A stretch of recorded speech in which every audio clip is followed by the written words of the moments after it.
Nosso estudo de hoje está no Evangelho de João, capítulo 12, versículo 10. E os principais dos sacerdotes tomaram a deliberação de matar também a Lázaro. Emmanuel vai comentar na lição 61 do livro Vinho de Luz, também tu. Interessante observar as cogitações do farisaísmo relativamente a Lázaro nas horas supremas de Jesus. Não bastava a crucificação do Mestre, intentava-se igualmente a morte do amigo de Betânia. Lázaro fora cadáver e revivera, sepultara-se nas trevas do túmulo e regressara à luz da vida. Era por isso uma glorificação permanente do Salvador, uma cura insofismável do médico divino. Constituiria em Jerusalém a carta viva do poder do Cristo. Destoava dos conterrâneos, tornara-se diferente. Considerava-se, portanto, indispensável a destruição dele.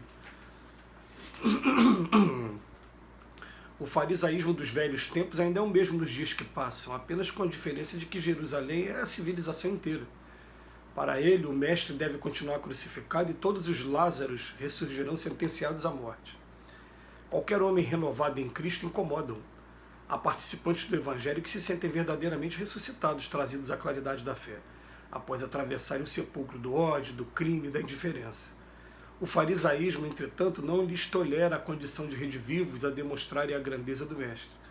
Instala perseguições, desclassifica-os na convenção puramente humana, tenta anular-lhes a ação em todos os setores da experiência.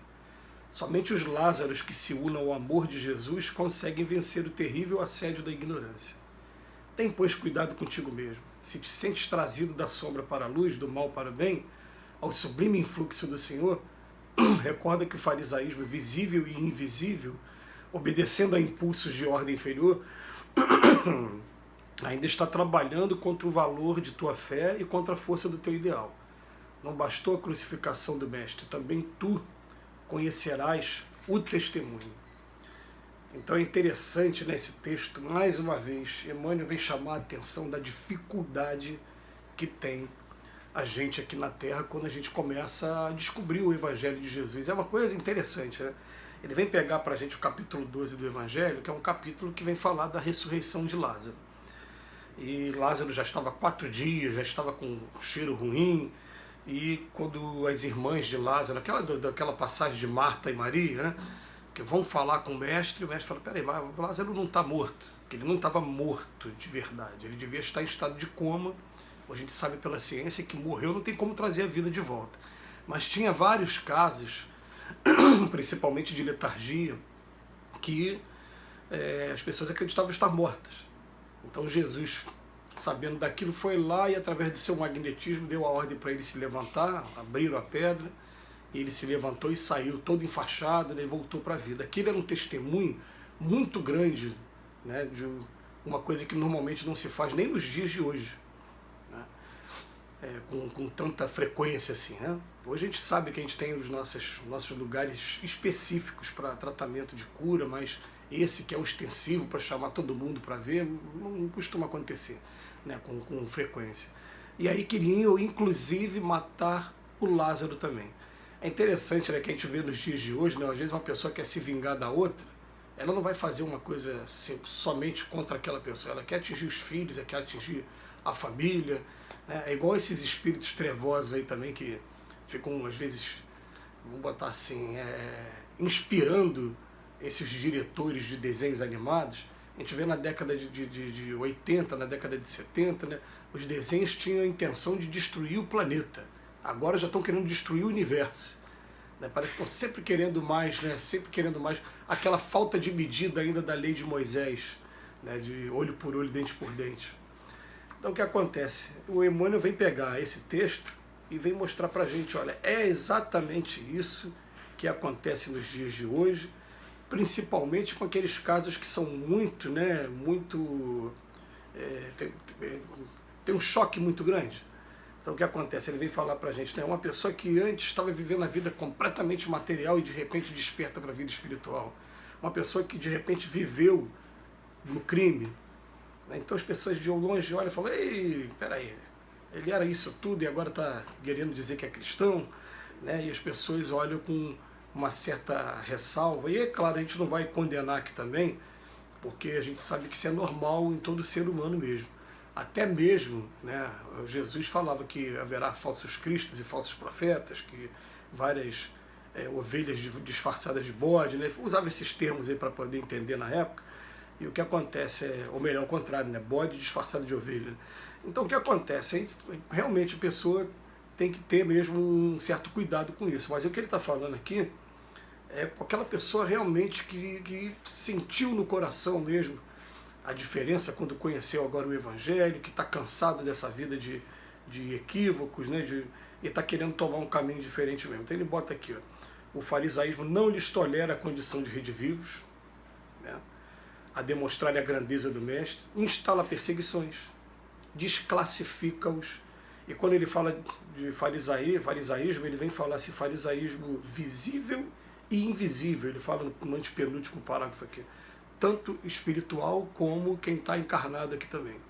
Fica tentando desmerecer o tempo todo. E é uma coisa que a gente tem tentado sempre bater, né, essa questão em cursos, quando a gente está fazendo estudo, né, de que normalmente aquela pessoa que já estava com o coração voltado para ajuda, ela não tem tempo para crítica. Se você começar a receber críticas muito duras, você vai estar recebendo críticas muito duras de espíritos que não entenderam ainda o espírito do cristianismo, não têm a iluminação própria ainda, né? Porque os espíritos que são superiores, quando eles vão fazer uma crítica, eles fazem com carinho, eles fazem de maneira educativa, eles fazem te convidando. Quando vem aquele te criticando muito, você só tem uma opção, não dar muita atenção àquilo ali, não deixar que o seu lado emocional se transforme com aquela provocação que está vindo daquela pessoa, porque normalmente, sem exceção mesmo, né, a gente só vai colocar assim, antes de falar sem exceção, eu falar, às vezes a exceção está naquele espírito que ama muita gente. Uma mãe, de repente, fala de uma maneira mais dura com o filho, porque ama e educa, né? Mas quando é outra pessoa, normalmente não. Normalmente ela, né, não aprendeu nem a equilibrar ainda a si mesma e está querendo dirigir a crítica a você. Então a gente vai colocar aqui, ó, normalmente esses casos a gente tem que tentar mesmo abstrair e continuar fazendo o seu papel. Acho que não tem nada melhor do que isso.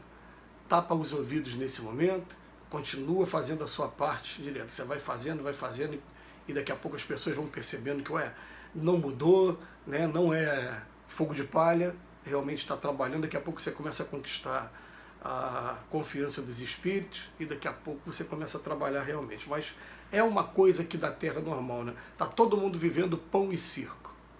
A gente que está aqui no Brasil, então, é carnaval, é futebol, é samba. Não estou criticando de forma alguma. Estou dizendo que, inclusive, eu gosto muito dos três, né?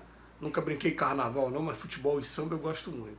Mas eu estou querendo dizer assim, da pessoa que está se distraindo para a vida, abrindo mão dos valores da vida para ficar só concentrado nesse pão e circo.